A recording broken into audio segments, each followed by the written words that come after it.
인간이 행동하는 데에는 수많은 관절의 도움을 받게 되는데 대표적으로는 발목 관절이 있습니다. 발목은 정강이에 위치한 비골과 경골이 거골과 만나 형성되어 있는 관절입니다. 발목의 움직임은 발목을 위, 아래로 구부리는 좌측 굴곡과 배측 굴곡, 발목은 안과 바깥으로 모으고 벌리는 내전과 외전, 그리고 발바닥을 몸 안과 바깥으로 향하도록 하는 움직임을 각각 내번, 외번이라고 부르고 있습니다. 이처럼 총 6가지의 움직임을 가능하게 하는데 부드럽게 움직이는 발목 관절에 손상이 발생하면 통증과 일상생활에서의 불편함은 물론이고 더 나아가 보행 자세가 틀어지며 척추, 골반, 무릎 등에도 좋지 않은 영향을 미치게 됩니다. 오늘은 교통사고로 발목골절 진단을 받고 가해자 측 보험회사로부터 발목골절 후유장애 보상이 어떤 절차로 이루어지는지에 대하여 사례를 통해 살펴보는 시간을 준비했습니다.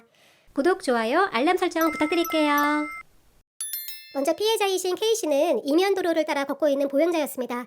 뒤에서 차량이 다가오자 갓길로 피해 보행하고 있었는데 후방에서 다가오던 그 차량의 앞범퍼에 부딪히며 앞으로 넘어지고 말았습니다. 가해자는 운전 경력이 얼마 되지 않은 초보 운전자였고 차폭을 잘못 계산하여 보행 중이던 K씨를 충격한 것이었습니다.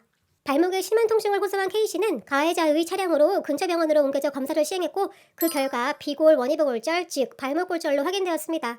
발목골절도 수많은 종류가 있고 골절 전이의 정도와 그 부위에 따라 예후가 모두 상이하기 때문에 절대 단언할 수는 없지만 K씨의 비골 원위부 골절은 금속판 내고 정수를 반드시 요구하는 상태였습니다. 주치의의 건의로 해당 수술을 시행받은 후 병원에서 경과를 관찰하며 보험회사 대인보상 직원과 합의금에 대해 이야기가 오갔는데 K씨가 특별히 생각하고 있었던 금액은 없었지만 그럼에도 대화를 통해 절대 만족스러운 금액을 받지 못할 것 같다는 예감을 받으셨다고 합니다. 그리하여 본인의 발목골절 후유장애 합의금을 정당한 금액으로 입증해줄 전문가를 찾기 시작하였고 결국 저희와 인연이 닿아 해당 손해사정을 위임하셨습니다.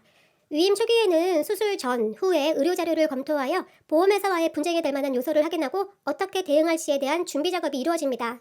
K씨는 보험회사와의 불필요한 대응으로 시간과 에너지를 허비하지 않아도 되는 이점이 있었고 따라서 발목골절 유압이 잘 되도록 합병증이 남지 않도록 치료에만 전념하실 수 있었습니다.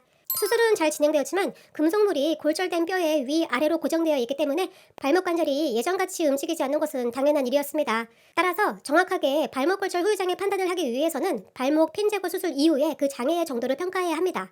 K씨 역시 퇴원을 하고 몇 차례 외래 진료를 보며 경과를 관찰하면서 조금씩 재활의 강도를 높이고 있었습니다. 그 덕분에 발목골절 이후 7개월이 경과한 시점에는 스스로 보행하는 데 지장이 없을 정도였습니다. 발목골절 시 삽입한 내고정물은 상황에 따라 핀 제거 수술을 받지 않고 살아가는 경우도 있지만 K씨는 문제없이 골절의 유압이 진행되어 발목 핀 제거 수술을 받기로 하셨는데 수술을 받기 전에 배상의학적 노동능력 상실의 한시장의 평가를 감정받길 원하셨습니다. K씨처럼 발목 핀 제거 수술을 안 한 상태에서 한시장의 평가를 진행하게 된다면 그 금속물이 관절 운동에 영향을 주는 것을 감안하여 후유장애에 대한 평가가 이루어지게 됩니다. 수술을 시행한 주치의에게 발목골절 후유장애 평가를 요청하였으나 수술이 잘 되었기에 시간이 지나면 불편함 없이 살아갈 수 있다는 입장으로 장애가 없다는 소견을 하였습니다. 대부분 후유장애가 남는 경우는 관절면을 침범한 복합골절인 경우나 주변에 인대 및 신경 손상 등이 있었을 경우 정상적인 보행 등이 어려우며 상태 호전까지 몇 년이 걸릴 수 있습니다. 이 부분에 대해 객관적으로 검토하여 평가를 받을 수 있는 상급 종합병원 전문의에게 자문을 의뢰하였고 그 결과 K씨에게 한시적으로 발목골절 후유증 및 장애가 남을 것이라는 소견을 받을 수 있었습니다.